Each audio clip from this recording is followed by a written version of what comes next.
Welcome back, everybody. It is Tuesday and it is beautiful. I think I take the wife's car to work today. I think I said it was like 77 degrees and I'm loving it. So we're outside, just got home a little bit ago, got changed. Wife's in the house cleaning. So we're going to come out here and work on this car. We're going to work on this little 83 Charger some more. So what we're going to do tonight is we have sold the clutch pedal adjuster. It's not the little teeth adjuster. It's the one the cable goes up and over, and then there's a clip that snaps it in place. We sold one of those. We have 3 or 4 or 5 already pulled and listed on eBay, but I'm going to pull the one out of this little 83 Charger. It's not that difficult to do. I'm going to try to show you how to do it. So bear with me as we're going through this. So anyways, it's not that difficult to do. And the reason I want to pull this one now is because I want to take it downstairs and I'm going to compare it to the newer ones. So the reason I'm saying that is because when you look up the part number, it shows 84 to like 92 or 3 or whatever, something like that. So I'm curious, from my own knowing, what or if there is a difference between this being an 83, and I'm going to go with that these are the original pedals. Even though that we know this car has had a lot of modifications done to it, I don't see a reasoning that the pedals would have been changed. They're still L-body pedals. So I think this is the original pedals to the car. So anyways, we're going to roll with that. These are. So I want to pull this and I'm going to try to compare those to, say, an 85 Daytona, which we have a couple of those. And then like newer, like 91 Shadows pedal assemblies. I don't think there's going to be no difference, but we're going to find out. So last night I did some work on the car. I got the passenger door panel the rest of the way off. I think I already had that off. So anyways, I got the passenger door panel off. I got the window regulator out, the window lift gate or lift mechanism in the mirror, and then the outer door trim, this silver colored piece. This is different on an 83 to newer because this isn't as tall. An 84 and up comes down to this little edge. I can show you one, but I don't have one right now. Anyways, got that done. Also got the driver's side done. The only thing I got left to do is slide this little piece of trim off. It just slips on. It's held on by all the screws that hold the window sweeps to get in. So those are already out.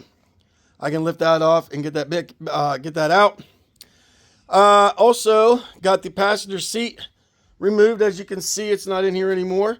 It was actually not bolted into the back underneath the car, so I got underneath it, and there was no nuts because there's 2 studs that go through the floor and nuts that attach it to the floor. They were non-existent, so it was literally already out. I just didn't realize it. Pulled it out, set it off to the side here. I'm going to clean them off and get pictures of them, and like I said before, try to get them listed, try to get them sold. I'd love to be able to get them sold before Carlisle.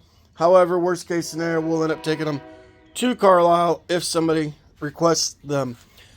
Got the glove box door out. Typically, I would not pull an 83, an older glove box door, because these are 83 and older only, and they're not known to break like the newer ones. However, this one still has the key, and it is the Chrysler key. So, rather than see it go to waste, I went ahead and pulled it.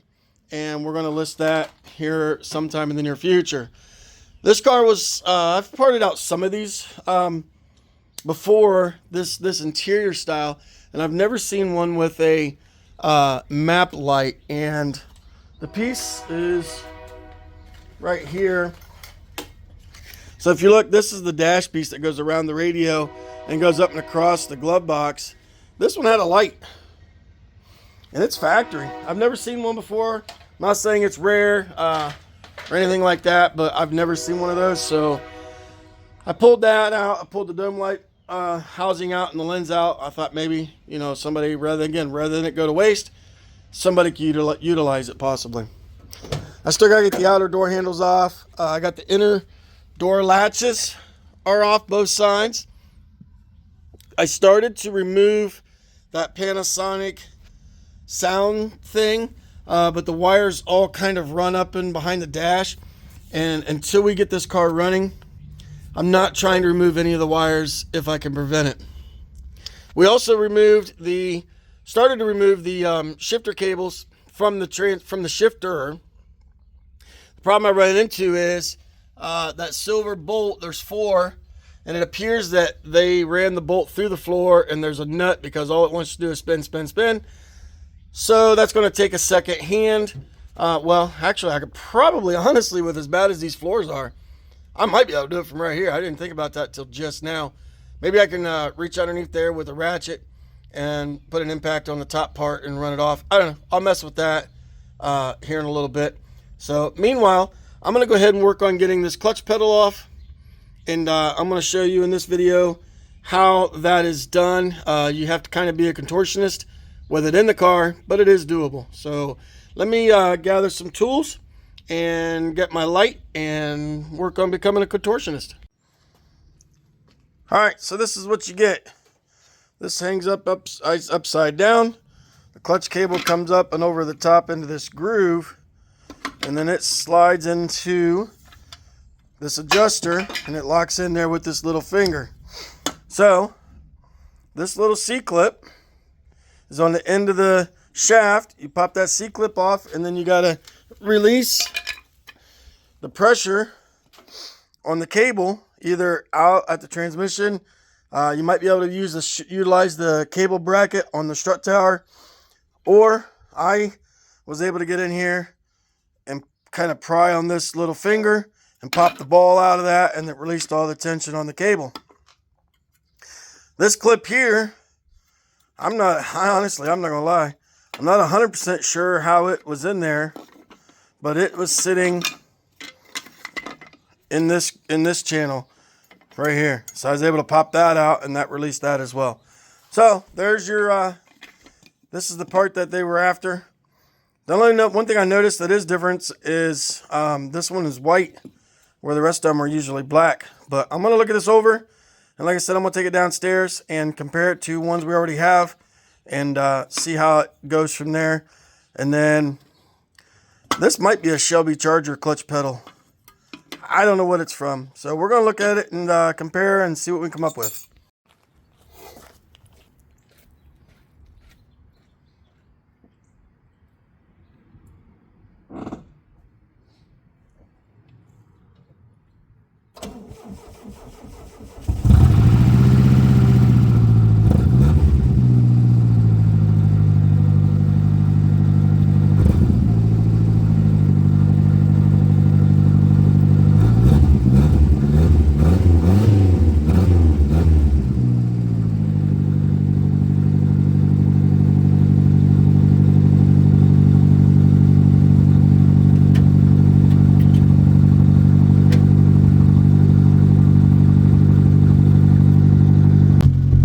As you can see, the little GLH started right up.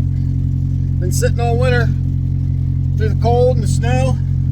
Hell, it's cold today. It's only 37, 38 degrees today. It started right up a little bit of smoke, but hell, the car ain't been started in, I don't know, 4 months? 5, well, probably longer than that, because this is April. So probably since October, November. So 6 months it hasn't been started. I don't think that's horrible. It's loud. But we got the complete exhaust for it in the back. I was going to put this car for sale again. I actually made the post today to put it up for sale. And once I accidentally clicked on one of the videos and added that to the listing, and I was like, man, this little car's fun. It's ugly, it's quirky. Gas is like $4 almost $4 a gallon right now. My truck gets horrible gas mileage. Well, this is bought and paid for. Got a ton of new parts. Why not put it back together, and drive it back and forth to work? It's 15 minutes to work every day. I can go without cruise control and AC for 15 minutes. So anyways, I'm going to move it out of the way. The main reason why I'm moving it isn't for that. It's because I need to get my mower out so I can get ready to start doing that. I got to work on it and get it ready to go. So I'm going to move this out of the way because everything else is in the way, and this was the easiest one to move. And not only that, maybe it'll give me a little bit of motivation to do something with it. So with that said, I'm going to try to get it out of here. Hopefully I don't get stuck in the yard. I got to go up and over top of those little wood, I don't know what they call them, landscape timbers. I put those on the edge of the driveway to try to keep the gravel from going into the yard. But to me, they're an eyesore, but my wife wanted them. So here we are. I'm going to go up over top of those and go through that section of the yard. It always lays wet right there, so hopefully I don't get stuck. So we'll see. Well, it didn't get stuck, so that's a good thing. Fuel gauge still doesn't work. The alternator shows it's not charging. Fuel gauge hasn't worked since we put the new sending unit in. Go figure. It's still running 60, according to this gauge down here, and it's going to be hard to see, 60-some pounds of oil pressure. So we built this car to do a Lemons rally with, and this little car did about 1,500 miles in 3 days, and it ran flawlessly. The only issue we ever had was the shift linkage kind of goofed up a little bit at the very last stop of the rally. So we was able to patch it back together and get it home, and then we done all that. Hopefully it's right. Fifth gear's still a little, you gotta reach way out for it, but it is what it is. So I said I've got a complete exhaust from the turbo all the way to the rear. I need to change the rear springs because they're cut and this thing squats. I've got those in the back as well.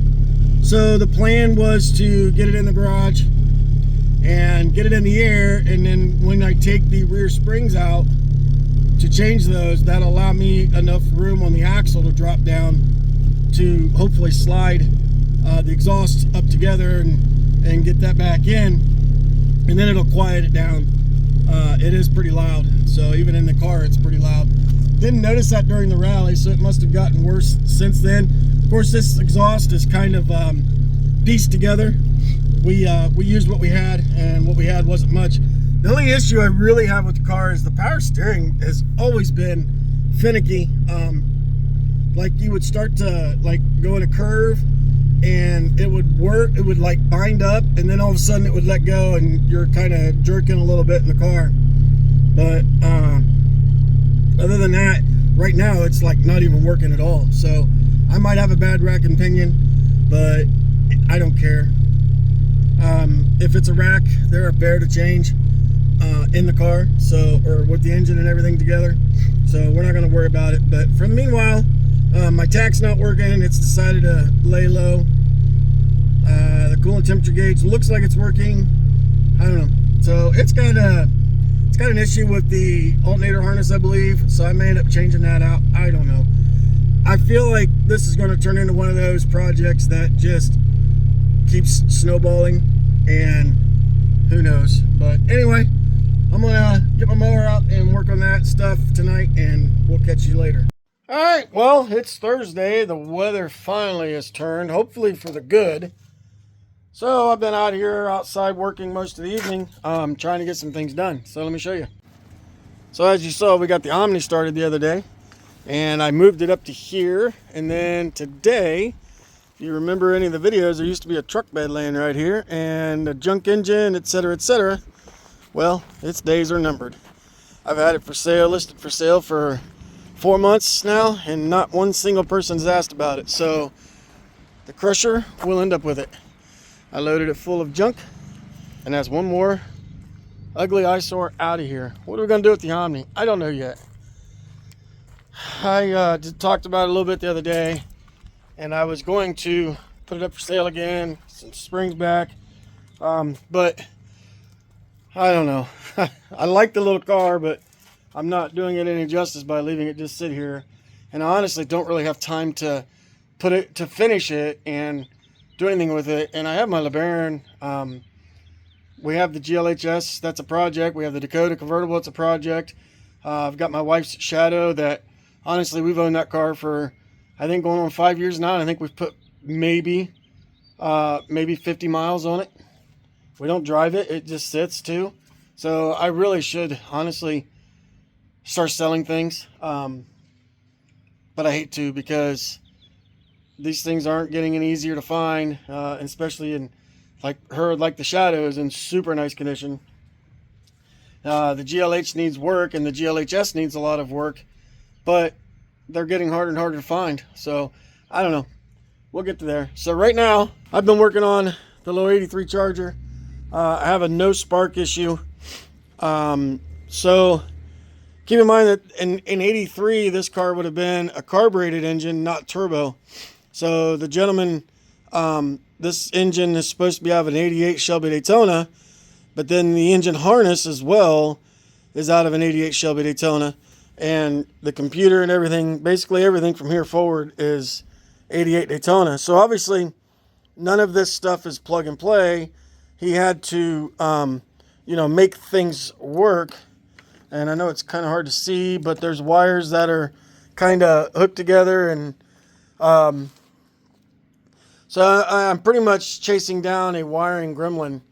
I changed the coil, I changed the Hall effect, and I changed the plugs. I know the plugs don't create no spark, but I wanted to check it anyways. But anyway, back to a video, the last video I did. You remember me talking about the split fire spark plugs?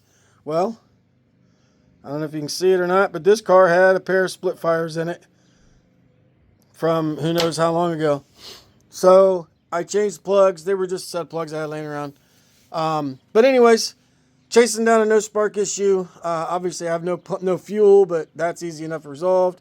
We'll shoot some starting fluid into the throttle body. That'd be enough to get it to run. So just to ease and chasing down whatever, I went ahead and removed the AC compressor and the AC lines just to get those out of the way. It just gave me a little bit more room to get to the ignition coil. These little cars are tight. So this is a mess. And like these wires here, these are not factory wires. So I'm curious if these run into that speaker amp thing, or who knows, what's inside. So right now, that's where I'm at. I'm trying to figure out what can make this thing run, because I'd like to hear this engine run before obviously I pull it. So hoping my buddy can come over, but he's just like me, he's busy too. So between the two of us, I think we can get it running. But anyway, not much else been going on. Just trying to clean this place up now that the weather's finally getting better. I'm gonna haul that junk tomorrow after work, and it'll be gone. I have a lead on some more parts and a couple of parts vehicles. I messaged the guy a couple of days ago because we was going to go up Saturday and look at those, but I haven't heard back from him. So, which is fine. He did say that he at times works out of state, so it's possible, that he's not even in the state right now. Yeah, just enjoying the weather, honestly. So, got the I don't know if I showed this yet or not, but all the interior's out. Still debating about the side glass, and then I've started filling up with some junk. I still got that transmission to get in there, but it's kind of wedged in right now. So anyway, let's see if we can figure this thing out.